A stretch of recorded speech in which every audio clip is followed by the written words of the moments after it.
20 quick tips to save money on gas. So because of the 2026 Iran war or the conflict in the Middle East, talagang nagkaroon tayo ng problem sa supply ng oil, which affected the prices of gasoline or fuel sa bansa natin, but also all over the world. And grabe yung tinaas ng mga presyo ng crudo, no, especially ng diesel. And a lot of people are saying na kailangan maghanda na rin tayo dahil actually may announcement na tataas din yung pamasahe, which also includes pagtaas ng mga bilihin. But for those who have vehicles, matagal ko na rin itong na-share, but I think it's useful to share it again. Ano nga ba yung mga pwede natin gawin para makatipid sa gasolina, particularly sa sasakyan natin? So just 20 quick tips that I want to share. Number 1, warming up your engine should only take about 45 seconds to a minute. Di ba yung pag bagong bukas, may mga kilala ako naghihintay ng mga 3 minutes, 5 minutes. Sayang yung gasolina.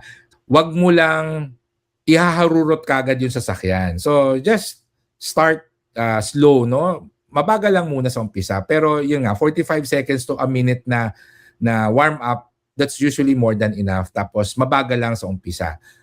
Number 2, turn off your engine if you're going to be idle for more than 2 minutes. Lalo na pag may hinihintay tayo, pag feeling natin medyo matagal pa to, naku, pwede mong patayin na yung engine mo.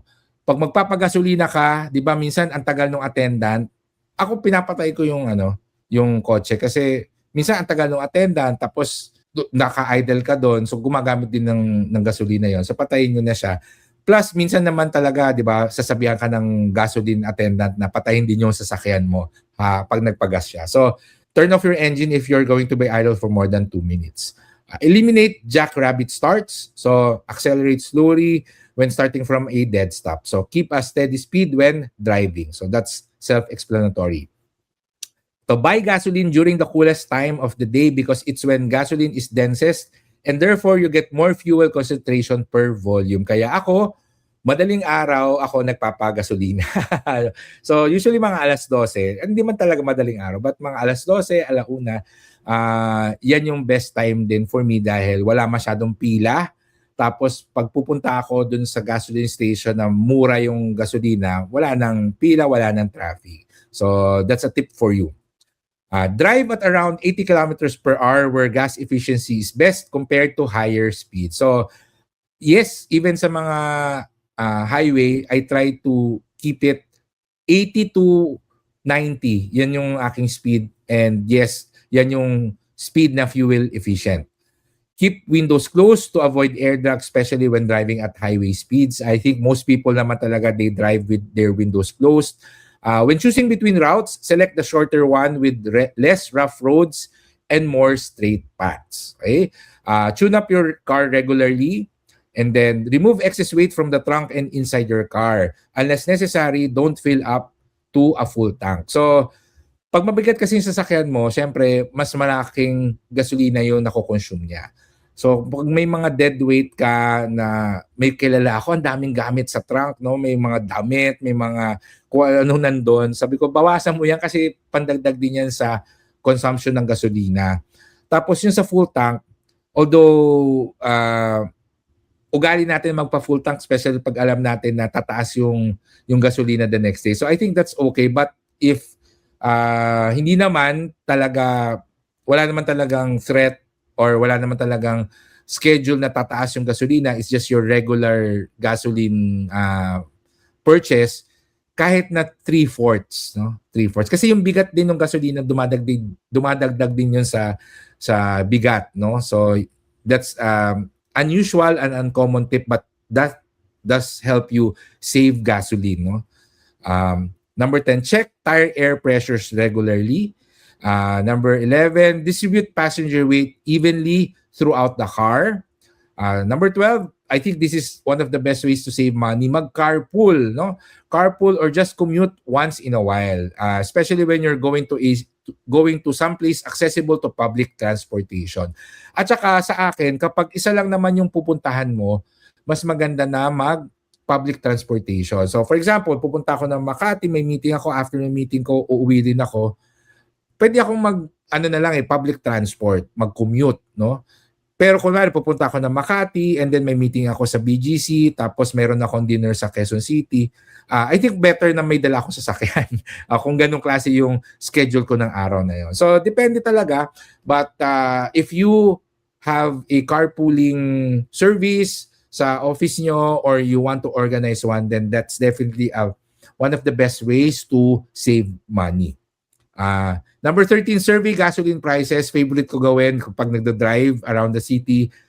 Tinitake note ko kung saang area ba mura, no? So kasi pag alam ko na mura dito sa area na to, dito sa minsan sa street na to kunwari dito sa may bandang C5 area, mura yung mga gasoline prices dito. So alam ko na kunwari pupunta ako ng Quezon City, tas uuwi ako, nakita ko na medyo mababa na, hindi ko nahihintay na makauwi ako sa Parañaque. Alam ko pagdaan ko ng C5, magpapagasolina ako dito kasi based on my informal survey of looking at the gas prices sa mga gas stations, mura dito sa C5 area. So something like that. So survey gasoline prices, make it a habit, no? Number 14, turn off the aircon near your destination, which is little savings eventually add up. So ako pagdating sa subdivision, in-off ko na yung aircon kasi wala pang 5 minutes sa bahay na ako. Number 15, stop looking for that perfect parking spot. This has actually become a habit of mine na pagpupunta ng mall, the first parking space that I see, doon ako nagpa-park. Regardless kung malayo siya, inisip ko na lang, extra steps din yon, exercise din yon, extra movement din yon towards my health kahit na malayo yung parking. Ang hindi ko kinakalimutan, picturean kung saan ako nag-park para pag pauwi na ako, alam ko kung saan ako pupunta kasi madalas akong nawawala sa mga parking lot, lalo na sa Robinson's Galleria. Ayan. So anyway, number 16, do your errands in one day. So yung mga pamamalengke, supermarket, plus pagbabayad ng kung ano-ano man na kailangan kong bayaran sa office, etc., ginagawa ko ng isang araw. Number 17, drive behind large vehicles. So itong technique na to, it's called drafting.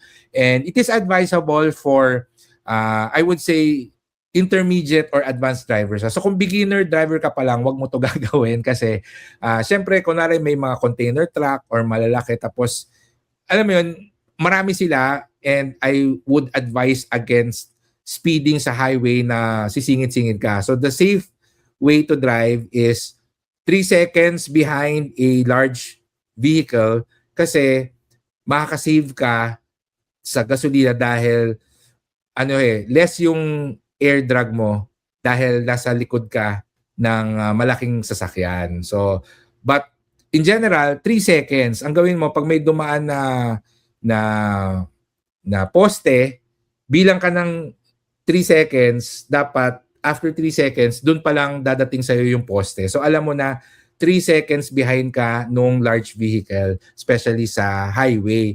And that actually gives you enough time na iwasan yung large vehicle if ever bigla siyang mag-brake. So yun na lang yung safety guide natin. But definitely, driving behind a large vehicle will allow you to save some fuel because of drafting. But not recommended for beginner drivers.